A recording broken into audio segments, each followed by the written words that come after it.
आज की कहानी का नाम है धनवान लड़की जिसने चोर को पति बनाया। कहानी शुरू करने से पहले आप सभी से अनुरोध है कि जल्दी से हमारे इस चैनल को सब्सक्राइब कर लें और बेल आइकन को भी प्रेस कर दें ताकि हमारे सारे वीडियोस आप तक तुरंत पहुंच सकें। तो चलिए शुरू करते हैं आज की कहानी। बेताल विक्रम के कंधे से उड़ गया और विक्रम बेताल को पकड़ने के लिए उसके पीछे दौड़ने लगा। बेताल उड़कर वापस शमशान में उसी पेड़ पर उल्टा लटक गया। विक्रम भी दौड़ते हुए शमशान में पहुंच गया और बेताल को पकड़ने के लिए उस पेड़ पर चढ़ गया। बेताल पेड़ से उतरकर भागने लगा तो विक्रम ने बेताल को दबोच लिया। दोनों के बीच फिर मल्लयुद्ध हुआ। विक्रम ने बेताल को काबू कर लिया और अपने कंधे पर डालकर फिर से तांत्रिक की ओर चल दिया। बेताल बोला, तो विक्रम तू मानेगा नहीं, मुझे उस दुष्ट योगी के पास ही पहुंचाकर मानेगा। जैसी तेरी इच्छा। रास्ता काटने के लिए, मन बहलाने के लिए मैं तुझे एक कथा सुनाता हूँ, मगर याद रखना, उत्तर नहीं देना, बोलना नहीं। अयोध्या नगरी में एक राजा राज करता था। नाम था वीर केतु। उसके नगर में बहुत चोरियां हुआ करती थी और चोर पकड़ा नहीं जाता था। राजा हर समय चिंतित रहता था कि चोर पकड़ा क्यों नहीं जाता। नगर के व्यापारियों के घरों और उनकी दुकानों में चोरी हो रही थी। राजा को समझ नहीं आ रहा था कि ये कोई एक चोर है या चोरों की पूरी मंडली है। राजा ने अपने सैनिकों से कहा कि 2 माह हो गए, आखिर चोर पकड़े क्यों नहीं जा रहे? क्या हमारे सैनिक रात को पहरा नहीं देते? क्या हमारे सैनिक सोए रहते हैं? नगर व्यापारी राजा के दरबार में अपनी शिकायत लेकर आए और बोले, महाराज, हमारा बहुत नुकसान हो चुका है। अगर ऐसा ही रहा तो हम व्यापारियों को ये नगर छोड़ना पड़ेगा। राजा बोला, कितने शर्म की बात है, हमारे नागरिक हमारे ही सामने नगर छोड़ने की बात कर रहे हैं। आप लोग चिंता मत कीजिए, अब इस चोर को पकड़ने की जिम्मेदारी मैं स्वयं लेता हूँ। उसी नगर में रत्न सेन नामक एक व्यापारी था। उसकी इकलौती बेटी का नाम मनु था। एक दिन मनु नगर के बाग में आम चुरा रही थी। तभी उसका पैर फिसल गया और वो नीचे गिरने लगी। तभी वहां से एक युवक गुजर रहा था। उसने मनु को देखा और गिरती हुई मनु को अपनी गोद में ले लिया और गिरने से बचा लिया। वो नवयुवक बोला, मैं कुछ सहायता करूं? मनु बोली, धन्यवाद, मैं खुद तोड़ दूंगी। नवयुवक बोला, आप गलती कर रही हो, आम तोड़ने का ये तरीका नहीं है। ये कहकर उस युवक ने मनु को बहुत सारे आम तोड़कर दिए। मनु बोली, इसमें से आधे आम तुम ले लो। युवक बोला, कोई बात नहीं, ये सब तुम्हारे लिए हैं। क्या नाम है तुम्हारा? मनु ने कहा, मेरा नाम मनु है। युवक बोला, कहाँ रहती हो? मनु बोली, वो नगर के कोने पर ऊंचा घर है, वो मेरा है। मैं रत्न सेन जी की लड़की हूँ, व्यापारी हैं वो। युवक बोला, इतने धनी व्यापारी की बेटी होकर आम चुराकर खाती हो? तुम तो फल खरीद सकती हो। मनु बोली, घर में फलों की कमी थोड़ी है, पर आम चुराकर खाने का मजा ही कुछ और है। युवक बोला, सच, चोरी करने का मजा ही कुछ और है। मनु ने पूछा, तुम कौन हो? तो उसने कहा, मैं एक चोर हूँ और चोरी करना मेरा काम है। मनु बोली, तभी तुमने इतनी फुर्ती से आम तोड़ लिए। मुझे भी पेड़ पर चढ़ना उतरना सिखा दो, फिर मैं भी तुम्हारी तरह आम तोड़ लिया करूंगी। युवक बोला, क्यों नहीं? मनु बोली, तो मैं कल यहाँ इसी समय तुम्हारा रास्ता देखूंगी। उधर राजा रात को चोर का भेष बनाकर नगर में चोर को पकड़ने के लिए निकला। राजा ने देखा कि उसके सारे सैनिक सोए हुए हैं और एक चोर घर में चोरी कर रहा है। राजा चोर को देखकर उसके सामने ही दूसरे घर में चोरी करने के लिए घुसने लगा तो चोर ने राजा को देख लिया और राजा को पकड़कर बोला, चोरी करते हो? कौन हो तुम? राजा बोला, भाई मुझे छोड़ दो। चोर बोला, भाई डरो मत, मैं भी तुम्हारी तरह चोर हूँ। मैं तो सोचता था इस नगर में सिर्फ मैं ही एक चोर हूँ, आज पता चला कि तुम भी हो। राजा बोला, भाई मैं यहाँ नया आया हूँ, मुझे नहीं पता था कि ये क्षेत्र तुम्हारा है, नहीं तो मैं यहाँ कभी नहीं आता। चोर बोला, डरो मत भाई, आज से तुम मेरे मित्र हो। चलो दोनों मिलकर चोरी करते हैं और उसमें से आधा तुम्हारा होगा और आधा मेरा। राजा बोला, बहुत अच्छा विचार है, चलो दोनों मिलकर चोरी करते हैं। फिर राजा और चोर दोनों ने मिलकर घरों में चोरी की।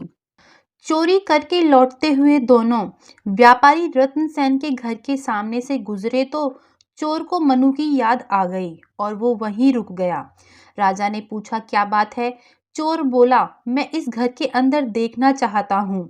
तब चोर और राजा दोनों उस घर में घुसकर मनु के कमरे की खिड़की से सोती हुई मनु को देखने लगे।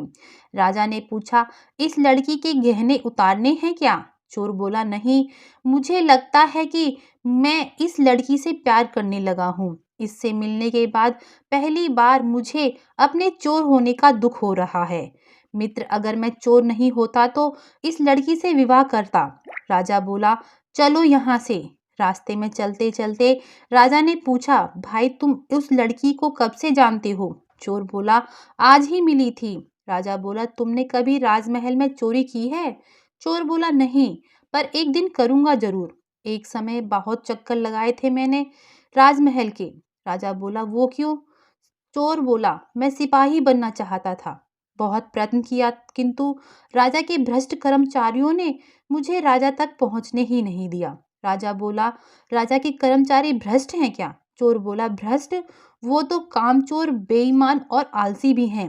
राजा बोला, वो कैसे? चोर बोला, मेरा ही उदाहरण ले लो। देखो, इस नगर में सिर्फ मैं एक ही चोर हूँ और इतने सारे सिपाही हैं। अगर कर्तव्य में निष्ठा होती तो क्या वो मुझे पकड़ नहीं सकते? राजा हंसते हुए बोला, हाँ, ये बात ठीक कही तुमने। राजा बोला, वैसे तुम रहते कहाँ हो? चोर बोला, आओ, तुम्हें मैं अपना राजमहल दिखाता हूँ। तब वह चोर राजा को अपने गुप्त ठिकाने पर ले आया और राजा को चोरी किया हुआ सारा धन दिखाकर बोला, मित्र, ये है मेरी मेहनत की कमाई। राजा ने देखा कि चोर ने चोरी के माध्यम से बहुत सारा धन इकट्ठा कर रखा है। तभी राजा की दृष्टि वहां रखी तलवार पर गई और राजा ने तलवार उठाकर चोर से कहा, सावधान, मैं यहाँ का राजा हूँ और चोरी के लिए तुमको बंदी बनाता हूँ। चोर ने राजा को प्रणाम किया और बोला, महाराज, मुझको बंदी बनाना इतना आसान नहीं है। बड़ी मेहनत से इकट्ठा किया है इतना धन, इतनी आसानी से तो आपको नहीं लेने दूंगा। तब चोर ने तलवार उठा ली। राजा और चोर के बीच युद्ध होने लगा। थोड़ी देर में राजा ने चोर को पकड़कर रस्सी से बांध लिया। उधर रत्न सेन की बेटी मनु तैयार होकर चोर से मिलने के लिए जाने लगी तो रत्न सेन ने पूछा, बेटी, इतनी रात को कहाँ जा रही हो? मनु बोली, चोर से मिलने। आज वो मुझे दीवार पर चढ़ना उतरना और आम तोड़ना सिखाएगा। रत्नसेन बोला, कैसी मूर्खों जैसी बात कर रही हो? मनु बोली, बहुत अच्छा चोर है वो पिताजी, इतना सुंदर, इतना बहादुर और इतना अच्छा, मैंने तो पक्का कर लिया है। रत्नसेन बोला, क्या पक्का कर लिया है? मनु बोली, अभी पहले हमारी बात हो जाने दो, तब बताऊंगी। रत्नसेन बोला, चल मिला मुझको, अभी मैं भी देखूं कौन है जो तुझको बहका रहा है। मनु बोली, चलिए, आपको उससे मिलकर बहुत खुशी होगी। मनु और रत्नसेन जैसे ही घर से निकले तभी नगर में शोर होने लगा कि महाराज ने चोर को पकड़ लिया। जब रत्नसेन और मनु चोर को देखने गए तो मनु चोर को देखते ही भागकर चोर से जा लिपटी और बोली, इन्होंने तुम्हें बांध क्यों रखा है? चोर ने मनु को कोई जवाब नहीं दिया और अपना सर नीचे कर लिया। रत्नसेन ने राजा को प्रणाम किया। राजा बोला, रत्नसेन जी, व्यापारियों से कह दो वो कुख्यात चोर जिसने पूरी अयोध्या को तंग कर रखा था अब पकड़ा गया। अब चिंता करने की कोई जरूरत नहीं। चोर मनु से बोला, तुम मुझसे आम की चोरी करना सीखने आई थी ना? देखा चोरी करना कितनी बुरी बात है, मेरी दशा देख रही हो ना? अच्छा, इस जन्म में तो नहीं, अगले जन्म में मैं तुम्हारी कामना जरूर करूंगा। राजा चोर और मनु की सारी बातें सुन रहा था। राजा बोला, अब चलो। मनु जोर जोर से रोकर रत्नसेन से बोलने लगी, पिताजी, बचा लीजिए, उसको बचा लीजिए, छुड़ा लीजिए, उसको छुड़ा लीजिए। मनु रोते रोते बेहोश होकर वहीं गिर गई। उधर राज दरबार में राजा ने चोर को मृत्यु दंड दे दिया। रत्नसेन दरबार में पहुंचकर राजा से प्रार्थना करने लगा, महाराज, इसको मृत्यु दंड मत दो, इसको आर्थिक दंड दीजिए। आप जितना धन चाहें मैं राजकोष में जमा करने के लिए तैयार हूँ। आप इसे छोड़ दीजिए। ये सुनकर वो चोर जोर से रोने लगा। तभी उसने कुछ सोचा और फिर जोर से हंसने लगा। राजा बोला, आप ये क्या कर रहे हो रत्नसेन जी? इस चोर को जीवित रखने में आपका क्या लाभ है? रत्नसेन बोला, मेरी एक ही बेटी है महाराज। उसके अलावा इस संसार में मेरा कोई नहीं। वो इससे प्यार करती है, इससे विवाह करना चाहती है। जब से आपने इसे पकड़ा है उसने ना कुछ खाया है ना कुछ पिया है। आप इसे छोड़ दीजिए महाराज, नहीं तो मेरी बेटी प्राण त्याग देगी। ये सुनकर सारे दरबार में चर्चा होने लगी कि जिस मनु को विवाह के लिए आज तक कोई पसंद नहीं आया था उसको ये चोर पसंद आया है।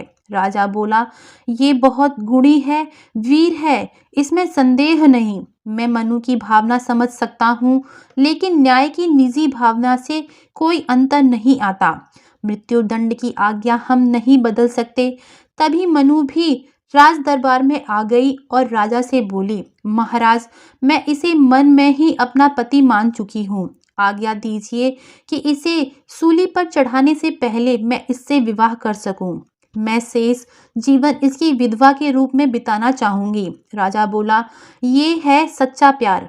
मनु, हम तुम्हारे इस प्रेम के कारण तुम्हारे इस पति को क्षमा करते हैं। राजा चोर से बोला, तुम वीर हो, गुणी हो और सौभाग्यशाली भी हो। हम तुम्हें इस राज्य का सेनापति बनाते हैं। बेताल बोला, कहानी सुन ली विक्रम? इस रोचक कहानी में एक घटना बहुत ही रोचक है।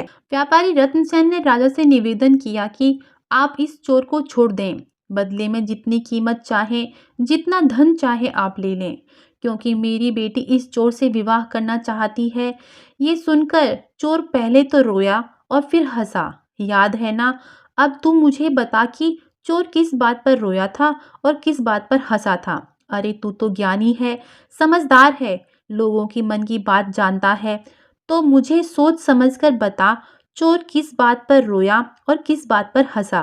विक्रम बोला, बेताल, चोर रोया ये सोचकर कि जो व्यक्ति मेरे प्राण बचाने का इतना प्रयत्न कर रहा है, मैं उसके एहसान का बदला नहीं चुका पाऊंगा।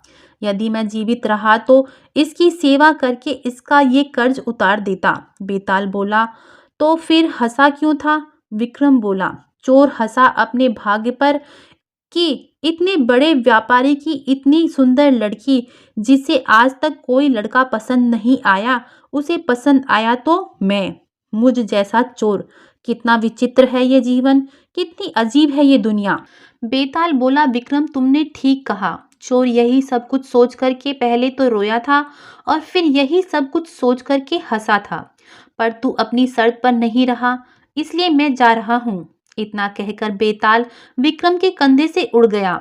विक्रम बोला, बेताल, मैं तुझे नहीं छोड़ूंगा, मैं तुझे नहीं छोड़ूंगा। विक्रम फिर बेताल को पकड़ने के लिए उसके पीछे दौड़ने लगा। बेताल हवा में उड़ते हुए विक्रम से बोला, विक्रम, यहाँ से भाग जा, मेरा पीछा छोड़ दे, मैं तेरे वश में आने वाला नहीं हूँ। जिसने तुझे मेरे पीछे लगाया है वो महाधूर्त है। यह बोलता हुआ बेताल वहां से उड़कर चला गया और विक्रम फिर से उसका पीछा करने लगा। आज की कहानी आपको कैसी लगी कृपया कमेंट करके जरूर बताएं और ऐसी ही प्रेरक कहानियां सुनने के लिए हमारे इस चैनल को सब्सक्राइब करें और वीडियो के डिस्क्रिप्शन में हमारे टेलीग्राम ग्रुप का लिंक है, वहां से आप हमारा टेलीग्राम ग्रुप जरूर ज्वाइन करें। आप सभी का बहुत बहुत धन्यवाद।